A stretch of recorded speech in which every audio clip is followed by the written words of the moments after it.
আমরা গত জুমায় আজকের আশুরার দিন সম্পর্কে কিছু করণীয় বর্জনীয় আমরা আলোচনা শুনেছি। এই আশুরার দিন যখন আসে, সকলের মুখে মুখে একটা ঘটনা খুব ভালোভাবে চর্চা হয় এবং মনে হয় যেন ওই ঘটনাকে কেন্দ্র করে আশুরার দিন আমাদের মনে থাকে। সেটি হচ্ছে আমাদের নবী বিশ্বনবী রহমতুল্লাহ আলামিন সরকারে দো আলম সাল্লাল্লাহু আলাইহি ওয়াসাল্লামের কলেজার টুকরা নাতি হযরত ফাতেমা রাদিয়াল্লাহু আনহার কলেজার টুকরা সন্তান হযরত হুসাইন রাদিয়াল্লাহু তাআলা আনহু। নবীজি দুনিয়া থেকে বিদায় হওয়ার প্রায় 50 বছর পর 61 হিজরিতে 10 মুহররম কারবালার প্রান্তরে শত্রুদের হাতে নির্মমভাবে শাহাদত বরণ করেছিলেন।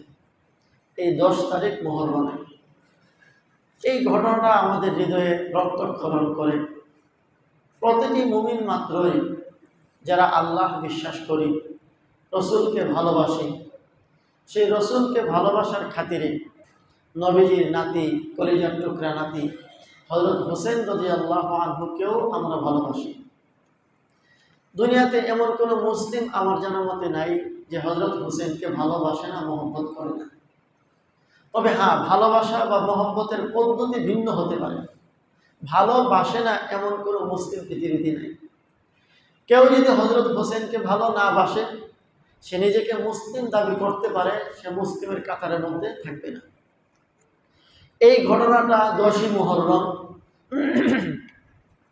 কারবালার প্রান্তরে সংঘটিত হয়েছিল বিধায় অনেকে আমরা এই দিনটাকে অনেক সময় অশুভ অকল্যাণকর মনে করে থাকি। আমি গত কয়েক বছর 10ই মুহররমে হযরত হোসেন রাদিয়াল্লাহু আনহু কারবালা সংক্রান্ত ঘটনা শুনিয়েছি। আজকে পুরো ওই ঘটনাটা শোনাবো না, এর আগে পরের কিছু প্রেক্ষাপট শোনাবো, আর সংক্ষিপ্তভাবে এই ঘটনার দিকেও ইঙ্গিত থাকবে। কারণ একটা ঘটনা হঠাৎ করে ঘটে না, কিছু ঘটনার যে পিছনের প্রেক্ষাপট অনেক দীর্ঘ হয়। ওই প্রেক্ষাপট এবং পিছনের জের যদি বুঝতে পারি, তাহলে বুঝতে পারবো এখানে মূল শিক্ষাটা কি। আর সে পিছনে জের বুঝতে না পারলে আমরা মূল শিক্ষা থেকে হারিয়ে যাব। আমরা জানি আল্লাহ তাআলা তার প্রিয় হাবিব সাল্লাল্লাহু আলাইহি ওয়াসাল্লামকে দুনিয়াতে একটা বিশেষ মিশন দিয়ে পাঠিয়েছিলেন।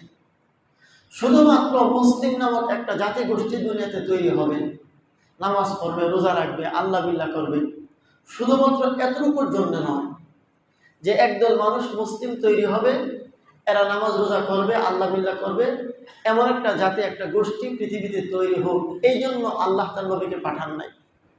আল্লাহ তাআলা কোরআন কারীমের মধ্যে বলেন, হুয়াল্লাযী আরসালা রাসূলাহু বিল হুদা ওয়া দীনিল হক লিইয়ুযহিরাহু আলাদ দীনি কুল্লি।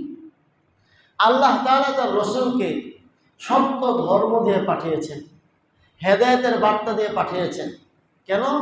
লিইয়ুযহিরাহু আলাদ দীনি কুল্লি, যেন তার এই সত্য ধর্ম পৃথিবীর সকল মিথ্যা ধর্মের উপর বিজয়ী থাকতে পারে, প্রতিষ্ঠিত থাকতে পারে। তাহলে বুঝুন, শুধুমাত্র একটা মুসলিম জাতি গোষ্ঠী তৈরির জন্য আল্লাহ নবী রাসূল পাঠান নাই, বরং এমন একটা মুসলিম জাতি তৈরি হবে, দ্বীন ইসলাম তৈরি হবে, যেই দ্বীন ইসলামের সামনে সকল মিথ্যা ধর্মগুলো, বাতিল ধর্মগুলো পরাজিত থাকবে, শেষ হয়ে যাবে না। এখন আমরা যদি একটু পৃথিবীর দিকে তাকাই, মুসলিম জাতি এবং ইসলাম কি অন্য সকল ধর্মের উপর প্রতিষ্ঠিত এবং বিজয়ী, না পরাজিত? মুসলিম জাতিও পরাজিত এবং ইসলাম ধর্মটাও পরাজিত। অথচ এই জন্য আল্লাহ তার নবীকে পাঠান নাই। আল্লাহ তাআলা তার নবীকে পাঠিয়েছিলেন ইসলাম ধর্মকে, মুসলিম জাতিকে পুরা বিশ্বের সকল অমুসলিমের উপর এবং সকল ভ্রান্ত ধর্মের উপর বিজয়ী এবং প্রতিষ্ঠিত করার জন্য। এবং নবীজি সেটা করে গিয়েছেন। এর জন্য আল্লাহ রাসূল সাল্লাল্লাহু আলাইহি ওয়াসাল্লাম 23 বছর মেহনত করেছেন এবং প্রায় 60টির অধিক যুদ্ধ নবীজি পরিচালনা করেছেন। প্রায় 27টি যুদ্ধে নবীজি নিজে কমান্ডার হিসেবে ছিলেন। বাকি যুদ্ধগুলো সাহাবায়ে কেরামের মাধ্যমে পরিচালিত করেছেন। এভাবে দীর্ঘ 23 বছরের সংগ্রাম, মার খাওয়া, প্রয়োজনে মার দেওয়া, এই সব কিছুর মাধ্যমে নবীজির এই জীবনটা যখন শেষ হয়, তখন 100 লক্ষ সাহাবীদের একটা মজবুত জামাত নবীজি দুনিয়াতে প্রতিষ্ঠিত করে গিয়েছিলেন। এই মজবুত জামাতের মাধ্যমে শুধু একটি জামাত তৈরি করেন নাই, এই মজবুত জামাতের মাধ্যমে নবীজি মক্কা থেকে মদিনায় যাওয়ার পর একটা ইসলামী রাষ্ট্র ব্যবস্থা কায়েম করেছিলেন। যেই ইসলামী রাষ্ট্র ব্যবস্থার জন্যই মৌলিকভাবে আল্লাহ তার নবীকে পাঠিয়েছিলেন। নতুবা শুধু নবী কোনো প্রয়োজন নাই, কিছু মানুষ দুনিয়াতে থাকলেই চলে। আল্লাহ তাআলা একটা ইসলামী রাষ্ট্র ব্যবস্থা কিয়ামত পর্যন্ত আনেওয়ালা উম্মতের সামনে কোন পথে চললে প্রত্যেকটা ব্যক্তি, প্রতিটি সমাজ, প্রতিটি রাষ্ট্রের প্রতিটি মানুষ সুখ এবং শান্তিতে থাকতে পারবে, এর একটা বাস্তব মডেল আল্লাহ তাআলা তার নবীর মাধ্যমে মাদানী জিন্দেগিতে একটা ইসলামী রাষ্ট্র প্রতিষ্ঠার দ্বারা আল্লাহ কায়েম করেছিলেন। তাহলে নবীজি যখন দুনিয়া থেকে বিদায় হন, আমাদেরকে মনে রাখতে হবে শুধু নবীজি কিছু মুসলিম তৈরি করে দুনিয়া থেকে যাননি, বরং একদল এমন মুসলিম জামাত তৈরি করেছেন যাদের মাধ্যমে ইসলামকে আল্লাহ তাআলা দুনিয়াতে বিজয়ী করেছিলেন, যার নাম হচ্ছে ইসলামী খেলাফত ব্যবস্থা, ইসলামী রাষ্ট্র ব্যবস্থা। নবীজি দুনিয়া থেকে যাওয়ার পর নবীজির পরবর্তী খলিফা হলেন সাইয়্যিদনা আবু বকর সিদ্দিক রাদিয়াল্লাহু আনহু। নবীজি যেই পদ্ধতিতে ইসলামী রাষ্ট্র ব্যবস্থাটা গড়ে গিয়েছিলেন, হযরত আবু বকর সিদ্দিক ঠিক একেবারে 16 আনা নবীজির মতো করেই এই রাষ্ট্র ব্যবস্থা পরিচালনা করলেন। এবং ইসলামী রাষ্ট্র নবীজির সময় যতটুকু ছিল, সাইয়্যিদনা আবু বকরের মাধ্যমে আরেকটু বিস্তৃত হল। তিনি মাত্র 2 বছর 3 মাস 7 দিন ইসলামী রাষ্ট্রের রাষ্ট্রপতি ছিলেন। কতদিন? এই ইতিহাসটা আমাদের খুব ভালো করে মনে রাখবেন। 2 বছর 3 মাস 7 দিন হযরত আবু বকর দুনিয়া থেকে বিদায় হলেন। এবার ইসলামী রাষ্ট্রের রাষ্ট্রপতি হলেন হযরত আবু বকর সিদ্দিক, আস্তাগফিরুল্লাহ, হযরত ওমর ফারুক রাদিয়াল্লাহু আনহু। তিনি ইসলামী রাষ্ট্রের রাষ্ট্রপতি হওয়ার পর টানা 10 বছর পর্যন্ত ছিলেন। এবং এই 10 বছরে ইসলাম শুধু মক্কা মদিনার আর আশপাশে না, আমরা সবাই জানি পৃথিবীর অর্ধেক জাহান, অর্ধ পৃথিবী হযরত ওমরের শাসনের অধীনে ছিল। খুব ভালো করে মনে রাখতে হবে। তাহলে আমরা যদি মনে করি নবীজিকে আল্লাহ দুনিয়াতে পাঠিয়েছিলেন শুধুমাত্র কয়েকটা মুসলমান তৈরি করে যাওয়ার জন্য, এটা সম্পূর্ণ ভুল ধারণা হবে। বরং এমন এক জাতি তৈরি করেছেন যেই জাতির কাজ হচ্ছে তারা তো আল্লাহর হুকুম মানবে, পুরা পৃথিবীর মধ্যে দ্বীন ইসলামকে বিজয়ী রাখবে এবং মানুষের সামনে বাস্তব নমুনা দেখিয়ে দিবে ইসলাম মানা ছাড়া মানুষের ব্যক্তি, মানুষের সমাজ, মানুষের পরিবার, মানুষের রাষ্ট্র কোনোদিন শান্তি আর কল্যাণ পেতে পারে না। হযরত ওমর অর্ধেক পৃথিবী শাসন করে তা দেখিয়েছেন। একেবারে নবীজি যেইভাবে কায়েম করে গিয়েছিলেন তাকে আরো বিস্তৃত করলেন হযরত ওমর 10 বছর। হযরত ওমরের পর খলিফা নিযুক্ত হলেন হযরত উসমান রাদিয়াল্লাহু আনহু, তিনি করলেন 12 বছর। হযরত উসমান গনি রাদিয়াল্লাহু আনহুর পরে হযরত আলী রাদিয়াল্লাহু আনহু, তিনি 5.5 বছর। হযরত আলী রাদিয়াল্লাহু আনহুর পরে হযরত আলী রাদিয়াল্লাহু বড় ছেলে নাম হচ্ছে হাসান, আমরা কই হাসান হুসাইন, এই হাসান, ইনি রাষ্ট্র পরিচালনা করলেন 6 মাস। এইভাবে নবীজির পর 30 বছর, আমি হিসাব করে দেখাই দিই, মোট 30 বছর হয়ে গেছে। এই 30টি বছর সম্পূর্ণ নবীজি যেভাবে রাষ্ট্রটা গড়েছিলেন এবং সাহাবায়ে কেরামের সামনে রেখে গিয়েছিলেন, ঠিক 30টি বছর এক নমুনার উপরে 16 আনা পৃথিবীর মধ্যে ইসলামী শাসন ব্যবস্থা ছিল। আল্লাহ রাসূল বলেও গিয়েছেন, আল খিলাফাতু বাদি 30 আমান, আমি নবীর পরে আমি যেভাবে রাষ্ট্র ব্যবস্থা চালনা করে গিয়েছি, প্রতিষ্ঠা করে গিয়েছি, ঠিক সেভাবে 30 বছর চলবে। কয় বছর? আবার ইতিহাসটা সংক্ষেপে শুনেন। নবীজির পরে আবু বকর সিদ্দিক 2 বছর 3 মাস, হযরত ওমর ফারুক 10 বছর, হইল কত? 12 বছর। আচ্ছা, মাস আর দিনটা বাদ দিয়ে দিই, 12 বছর। হযরত উসমান গনি 12 বছর, হইল কয় বছর? 24। হযরত আলী 5.5 বছর, হইল কত? 29.5। হযরত হাসান 6 মাস, হলো কত? 30। এই 30টি বছর ইসলামী রাষ্ট্রের মধ্যে নবীজির মতো করে ইসলামী রাষ্ট্র ব্যবস্থা পরিচালিত হয়। নবীজি যখন দুনিয়াতে আল্লাহ তাআলা নবীজিকে পাঠালেন আর দাওয়াতের কাজ শুরু করলেন, মক্কার লোকেরা ছিল নবীজির এক ধরনের শত্রু। এরা ছিল নবীজির বাইরের শত্রু, নবীজির জানের উপর আক্রমণের শত্রু। নবীজি যখন হিজরত করে মদিনায় গেলেন, আরেক দল শত্রু তৈরি হলো। এরা ছিল এক ধরনের ভিতরের শত্রু, যাদেরকে আমরা চিনি ইহুদি নামে। এরা অনেকেই বাহ্যিকভাবে মুসলমান হয়ে যায়।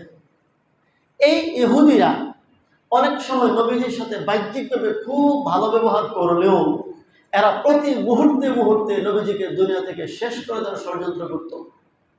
আমি এই প্রেক্ষাপট আপনাদের সামনে স্পষ্ট করার চেষ্টা করব। আল্লাহ রাসূল সাল্লাল্লাহু আলাইহি সাল্লামকে মক্কার মুশরিকরা মারার ষড়যন্ত্র করত প্রকাশ্যভাবে, আর ইহুদিরা মারার ষড়যন্ত্র করত গোপনীয়ভাবে। আমি দু একটা দৃষ্টান্ত আপনাদেরকে শোনাই।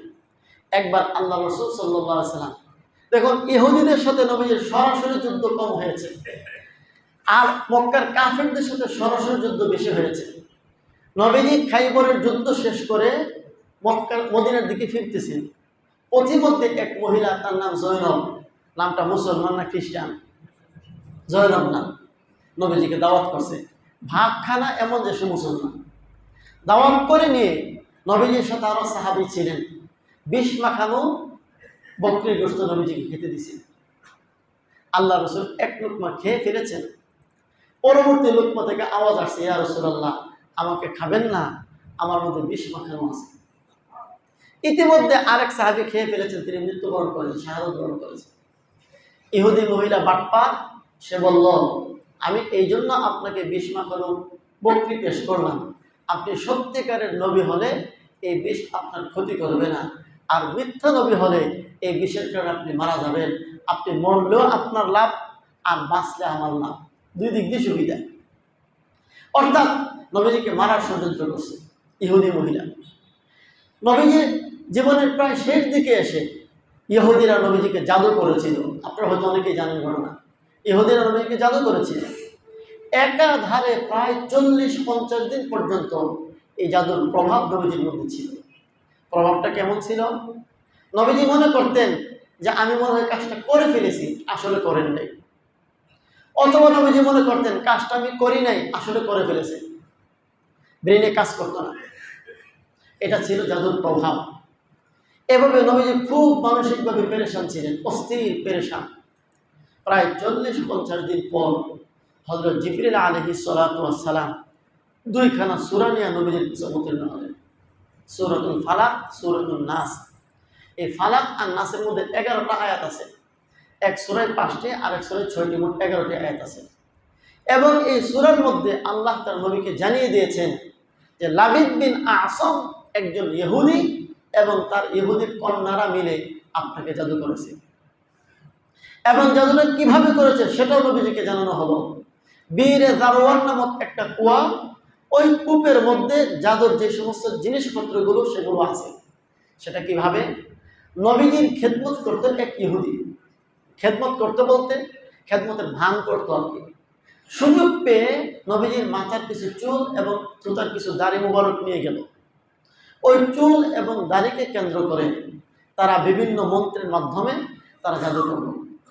এই জাদুর প্রভাব নবীজির উপর পড়ল। আল্লাহ তাআলা সূরাতুল ফালাক এবং সূরাতুন নাস নাযিল করে নবীজিকে বললেন, এই সূরাগুলো পড়ুন, আপনার জাদুর সমস্ত প্রভাব দূর হয়ে যাবে। আমার বোঝার উদ্দেশ্য, যেই গোষ্ঠীটা, যে ইহুদি গোষ্ঠীটা নবীজিকে বারবার, একটা দুটো না, শুধু ইহুদিরা নবীজিকে কতবার মারার চেষ্টা করেছে তা বলতে গেলে একজনের প্রয়োজন। এই গোষ্ঠীটা নবীজিকে হত্যা করার বারবার ষড়যন্ত্র করছে। সামনের পথ দিয়ে না পিছনের পথ দিয়ে? পিছনের পথ দিয়ে। মুশরিকরাও নবীজিকে হত্যা করার চেষ্টা করেছিল। সামনের পথ দিয়ে না পিছনের পথ দিয়ে? সামনের পথ দিয়ে। এই কথাটা আমাদের মনে রাখতে হবে। ইহুদিরা আমাদেরকে কখনো সামনের পথ দিয়ে হত্যা করতে আসে না, পিছনের পথ দিয়ে আসে। নবীজি দুনিয়া থেকে বিদায় হয়ে গেলেন। নবীজি যে রাষ্ট্র ব্যবস্থাটা কায়েম করে গিয়েছিলেন, এটা কোনোভাবেই ইহুদিরা মেনে নিতে পারেনি। এটা হচ্ছে মূল পয়েন্ট।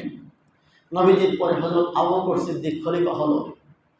যারা নবীর জমানায় মুসলমান, পাক্কা মুসলমান, অর্থাৎ মুখে মুখে কিছু মুসলমান ছিল, পাক্কা মুসলমান তো বেশিরভাগ, এর মধ্যে মুখে কিছু মুসলমান নবীজির ইন্তেকাল হওয়ার পর পর হঠাৎ করে কয়েকটা ভাগ হয়ে গেল।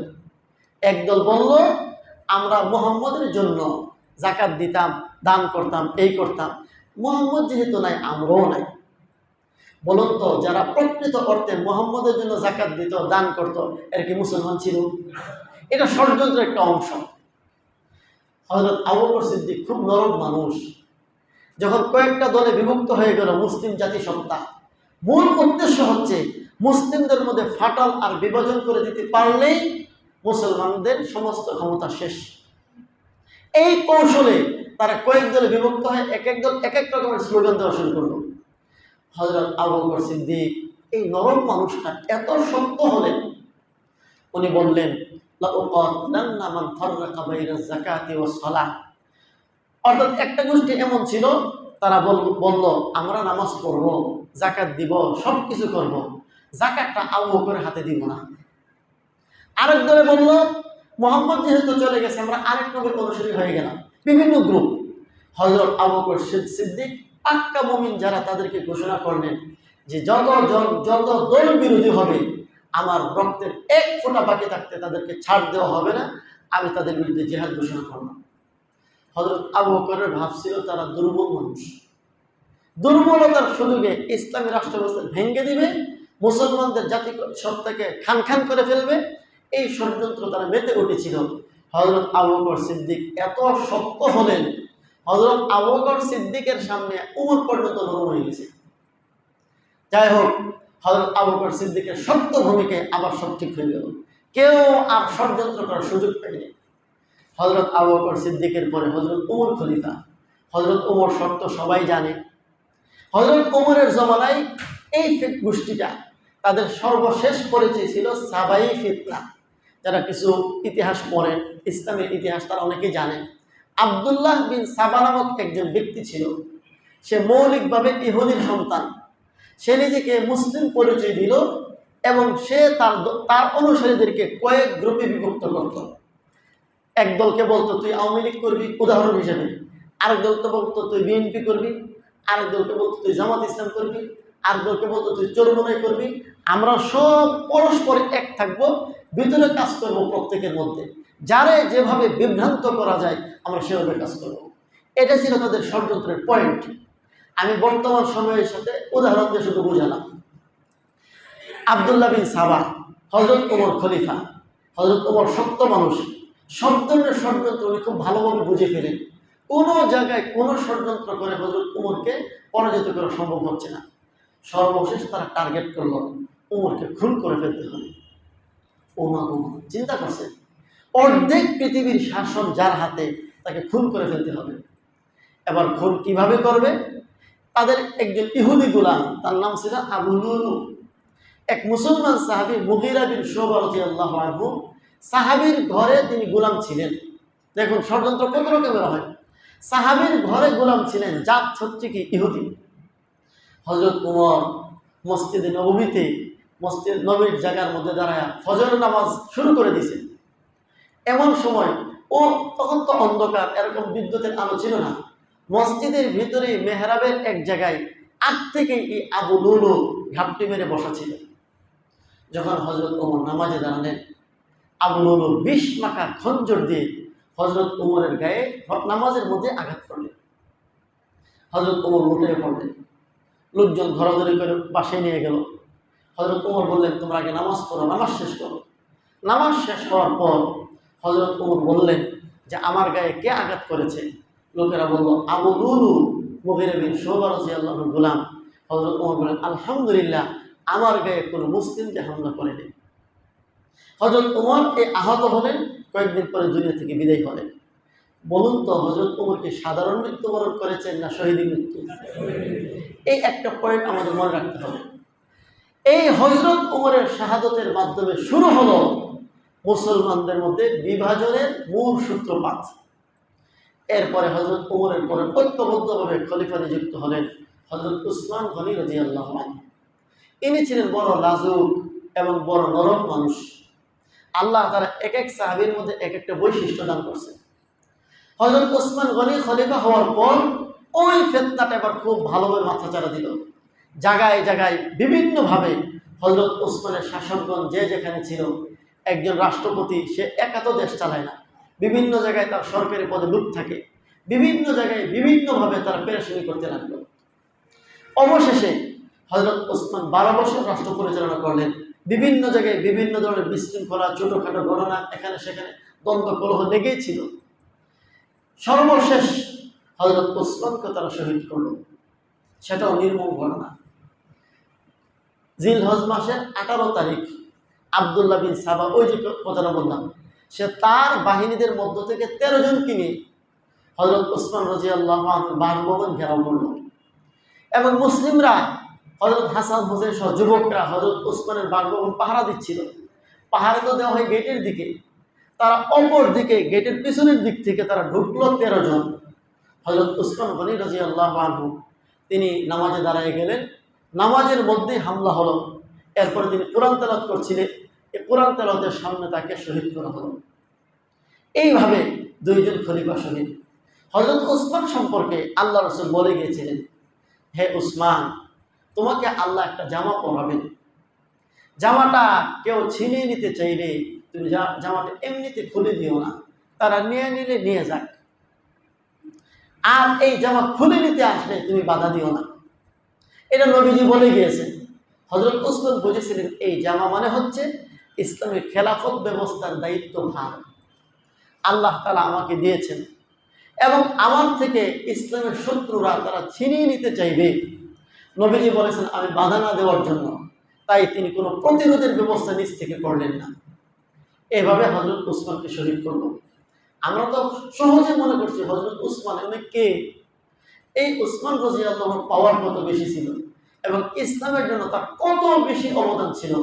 নবীজি তার 2 মেয়েকে হযরত ওসমানের কাছে দিয়ে দিয়েছে। প্রথম এক মেয়েকে বিয়ে দেওয়ার পর ওই মেয়ে কিছুদিন পরে ইন্তেকাল করে, নবীজি আরেক মেয়েকে বিয়ে দিয়েছে। এরপরে নবীজি বলছেন, ওই মেয়েও ইন্তেকাল করেছে। এরপর নবীজি বলছেন আমার যদি আরো মেয়ে থাকতো আমি ওসমানের কাছে বিয়ে দিতাম, ওসমান এত ভালো মানুষ।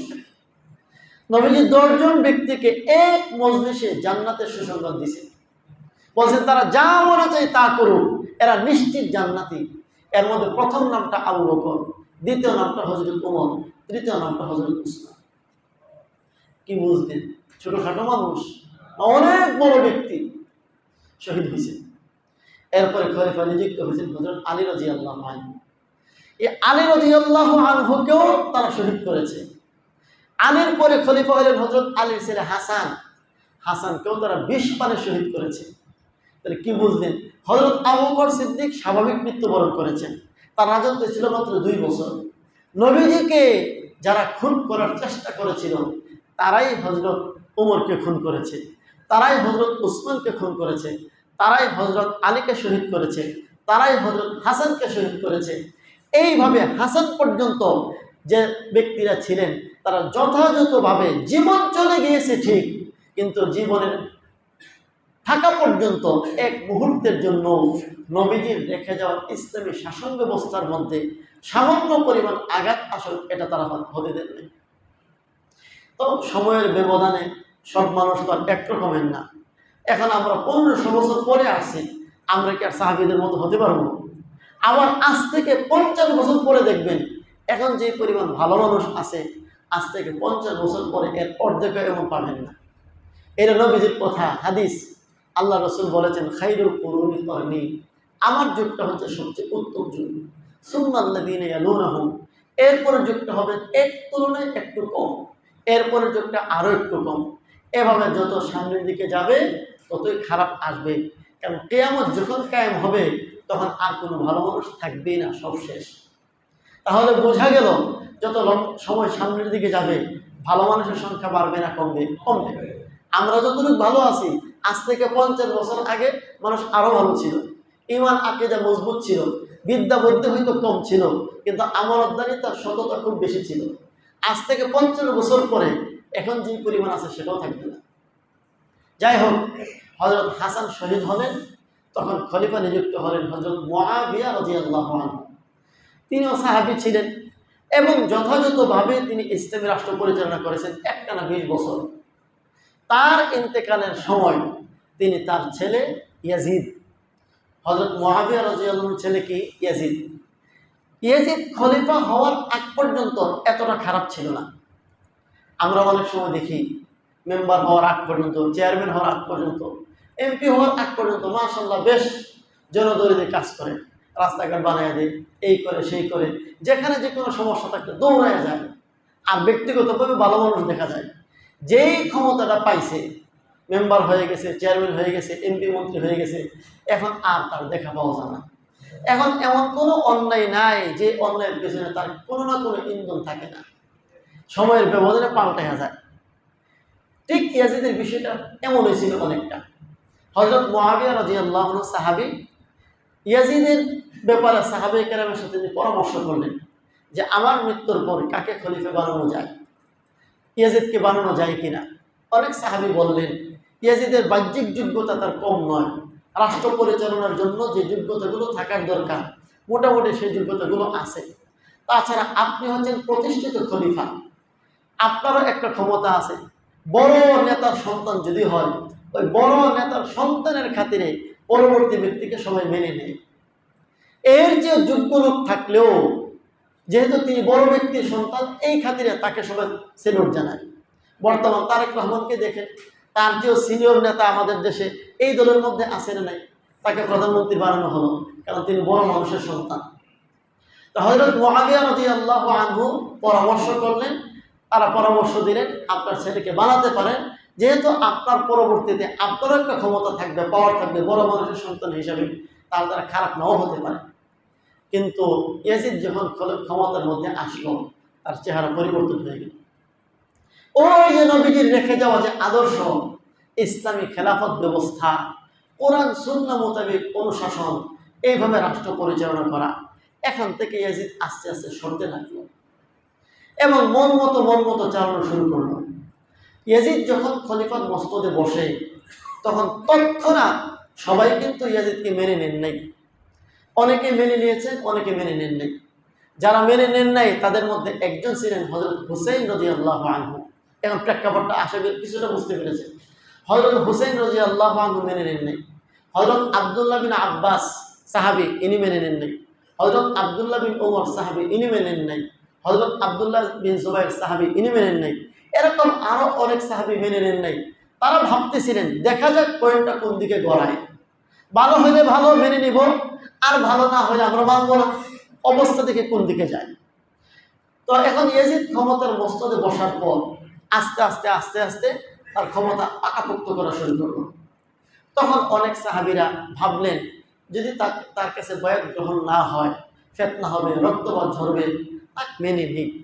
এক পর্যায়ে অনেকে বাধ্য হয়ে মেনে নিলেন, কিন্তু হযরত হুসাইন এখনো পর্যন্ত মেনে নিতে পারছেন না। ইতিমধ্যে কুফা থেকে পত্র আসা শুরু হলো। হযরত হুসাইন থাকেন মদিনায় আর ইয়াজিদ থাকে সিরিয়ার দামেস্কে। তখন ইসলামী রাষ্ট্রের যে এই সেন্টার ছিল দামেস্কে, ইয়াজিদ থাকে শহর তখন দামেস্কে, হযরত হুসাইন থাকেন মদিনায়। কুফা হচ্ছে ইরাকের একটা শহর, সেখান থেকে প্রায় 18,000 চিঠি আসলো হযরত হুসাইনের কাছে। চিঠির বিষয়বস্তু ছিল এমন যে আপনি নবীর দৌহিত্র, কলেজের টুকরা নাতি, খলিফা হওয়ার প্রকৃত উপযুক্ত আপনি, এবং আপনি দেখতে পাচ্ছেন যে আপনার আগ পর্যন্ত যে খলিফারা ছিলেন তারা নানার মতো, আপনার নানার মতো, রসুলের মতো করে দেশ চালনা করেছেন। আর এখন যে অথর্ব আসছে সে তার মন মতো দেশ চালাচ্ছে। আপনি কুফায় চলে আসেন, আমরা 1 লক্ষ মানুষ কুফার প্রস্তুত আছি, আপনার হাতে বয়াত হব, আপনি আপনার নানার মতো করে দেশ চালাবেন, আমরা প্রস্তুত। কয়টা চিঠি আসছে? 18,000 চিঠি আসছে। এই চিঠিগুলো আসার পর হযরত হুসাইন ভাবলেন সত্যি যদি এমন হয় তাহলে তো আমি অগ্রসর হওয়া প্রয়োজন। হযরত হুসাইন এই চিঠিগুলো পাওয়ার পর মুসলিম বিন আকিল, হযরত হুসাইনের আপন চাচাতো ভাই মুসলিম বিন আকিলকে পাঠালেন। যে চিঠিগুলো আসছে এই চিঠিগুলো সত্য না মিথ্যা, এক ব্যক্তি সবগুলো পাঠাইছে নাকি আসলে 18,000 মানুষ 18,000 চিঠি পাঠাইছে, আর সেখানকার বাস্তব পরিস্থিতি কি, তা বোঝার জন্য আপন চাচাতো ভাই মুসলিম বিন আকিলকে পাঠালেন। এই দিক থেকে ইয়াজিদের খবর হয়ে গেল, কুফা থেকে হাজার হাজার চিঠি হযরত হুসাইনের কাছে যাচ্ছে, হুসাইনকে মক্কায় কুফায় আসার জন্য দাওয়াত দেওয়া হচ্ছে। হযরত হুসাইন যদি কুফায় চলে আসে, 1,00,000 বরস তার হাতে বয়াত হয়ে গেলে ইয়াজিদের শাসন ব্যবস্থা থাকবে না, উড়ে যাবে। কুফার তখন গভর্নর ছিল নু'মান বিন বশির রাদিয়াল্লাহু আনহু, ইয়াজিদের পক্ষ থেকে গভর্নর, ইনি সাহাবী। ইয়াজিদ ভাবলো নু'মান বিন বশির সাহাবী এবং ভালো মানুষ, তাকে দিয়ে আমার সব অপকর্ম আমি করতে পারবো না। অনেক সময় দেখবেন কোন এলাকার ডিসি খুব ভালো হয়, তখন সরকার কথার কথা দুষ্ট সরকার যদি হয়, ওই এলাকার মধ্যে কিছু সন্ত্রাসী কর্মকাণ্ড যদি সরকার চালাতে চায়, তো ওই ডিসিকে প্রত্যাহার করে হারুনের মতো অসভ্যরে বসাইয়া দেয়। অতীতে আমরা যা দেখছি, হযরত নু'মান বিন বশিরকে কুফা থেকে সরাই দিলেন, দিয়া উবাইদুল্লাহ বিন জিয়াদ নামক এক ইতর এবং দুষ্টকে কুফার গভর্নর বানিয়ে দিলেন। আর বলে দিলেন, যে সকল চিঠিগুলো গেছে তদন্ত করো, সবগুলোর গ্রেফতার করো। এবার উবাইদুল্লাহ বিন জিয়াদ সরকারি ক্ষমতা কুফার মধ্যে দেখানো শুরু করলো, গ্রেফতার শুরু হয়ে গেল। সাধারণ মানুষরা উলামায়ে কেরামকে মহব্বত করে, কিন্তু যখন দেখবেন যখন গ্রেফতারে কোনো হুমকি দুমকি সরকারের পক্ষ থেকে আসে, আস্তে করে হুজুরকে থুয়া জায়গা পালায়, এমনই হয়। এখন উবাইদুল্লাহ বিন জিয়াদ যখন গ্রেফতার শুরু করে দিল, আর এই দিক থেকে হযরত মুসলিম বিন আকিলকে হযরত হুসাইন পাঠালেন ওখানে। মুসলিম বিন আকিল যখন কুফায় গেল, গিয়ে তিনি হানি নামক এক ব্যক্তি, হানি বিন মুসলিম, নামগুলো মনে থাকবে না, তারপরে শুধু শোনার জন্য বলতেছি। হানি বিন মুসলিম নামক এক ব্যক্তির ঘরে তিনি আশ্রয় নিলেন, এবং মুসলিম বিন আকিলের বিরুদ্ধেও গ্রেফতারি পরোয়ানা, আর হানি বিন মুসলিম যিনি তাকে আশ্রয় দিয়েছেন তার বিরুদ্ধে গ্রেফতারি পরোয়ানা।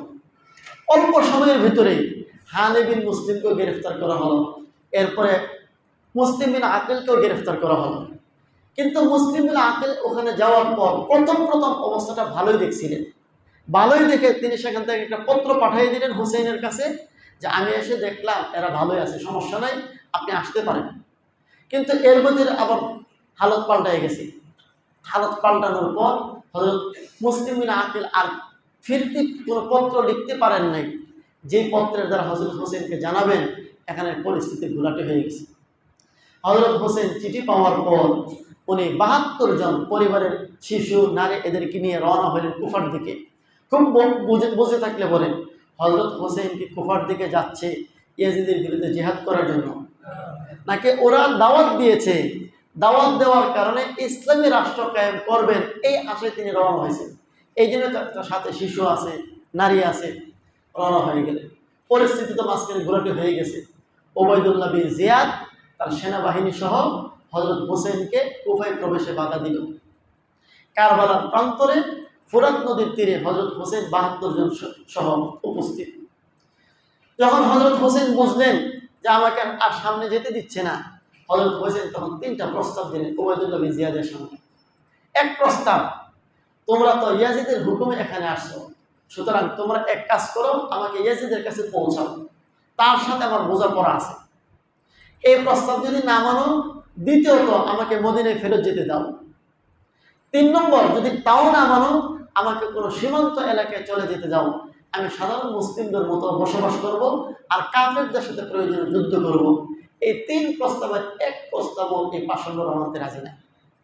দেখুন, অনেক সময় এমন হয়, সরকারে যে থাকে সে এই পরিমাণ জুলুম চায় না যেই পরিমাণ জুলুম এলাকার স্থানীয় নেতারা করে। বুঝতে পেরেছেন? ইয়াজিদের ঘোষণা ছিল হোসেনকে যে কোনো মূল্যে গ্রেফতার করে নিয়ে আসো, সে যেন কুফায় যেতে না পারে। তা হযরত হোসেন এটা বলেছিলেন, আমাকে ইয়াজিদের কাছে পৌঁছে দাও, তার সাথে আমার বোঝাপড়া আছে।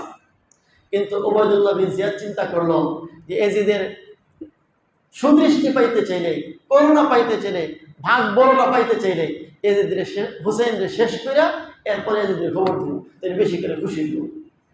আসেন এরকম অতি উৎসাহী, এই অতি উৎসাহ কাজ করছে।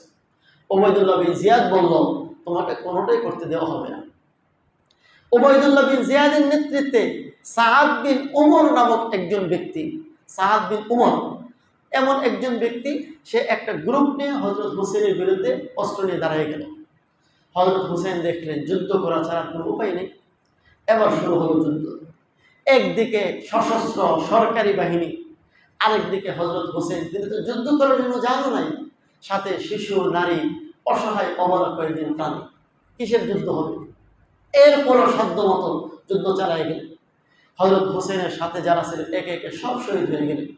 একেবারে নাবালক সন্তান, কোলের সন্তান, তারা পর্যন্ত শহীদ হয়ে গেলেন। এবার ময়দানে থাকতেন হযরত হোসেন। এখন প্রতিপক্ষ কেউ আর সাহস করতেছে না হযরত হোসেনের উপর হামলা করবে কিভাবে, কারণ ইনি তো সাধারণ কোনো ব্যক্তি নন, নবীজির কোলের টুকটা নাতি, যার মাথা থেকে পা পর্যন্ত প্রতিটি অঙ্গে আল্লাহ রসুলের জুমা আছে, যার ব্যাপারে আল্লাহ রসুল বলে গিয়েছেন আল হাসান ওয়াল হোসেন সাইয়্যিদা শাবাবে আহলিল জান্নাহ। আমরা প্রতি জুমায় খুতবার মধ্যে শুনি আল্লাহ রসুল বলেন হাসান এবং হোসেন হচ্ছে জান্নাতি যুবকদের সর্দার। এর অর্থ তিনি নিশ্চিত জান্নাতি। এতগুলো সুসংবাদ, এমন একজন মহান মানুষ কেমনে হামলা করবে? কেউ সাহস করতেছেন। অবশেষে সীমার নামক একজন পাষণ্ড, সে প্রথম তীর দিয়ে আঘাত করে, আর সাদ বিন উমর নামক এক ব্যক্তি তলোয়ার দিয়ে আঘাত করে। হযরত হোসেন শহীদ হয়ে যান। এরপরে সিনান বিন আনাস নামক আরেক পাষণ্ড, সে তলোয়ার দিয়ে হযরত হোসেনের মস্তক, মাথাটাকে শরীর থেকে আলাদা করে দিল। এই নির্মম হত্যাকাণ্ড সেখানে সংঘটিত হয় 10 মুহররম কারবালা। এই হচ্ছে আমাদের মূল ঘটনা। এখন আমরা একটু হিসাবটা পিছন থেকে মিলাই। হযরত হোসেনের এই শাহাদাতের ঘটনা, এটা কিন্তু শুধুমাত্র একটা ঘটনা নয়। এই ঘটনার পেছনে অনেকগুলো ঘটনার সংশ্লিষ্টতা আছে। নবীজিকে যারা খুন করতে চেয়েছিল, হযরত ওমরকে যারা শহীদ করেছে, হযরত ওসমানকে যারা শহীদ করেছে, হযরত আলীকে যারা শহীদ করেছে, হযরত হাসানকে যারা শহীদ করেছে, হযরত হোসেনকে তারাই শহীদ করেছে। এই জন্য আমার ভাইয়েরা, এখানে দুইটা পয়েন্ট আমাদের মনে রাখা।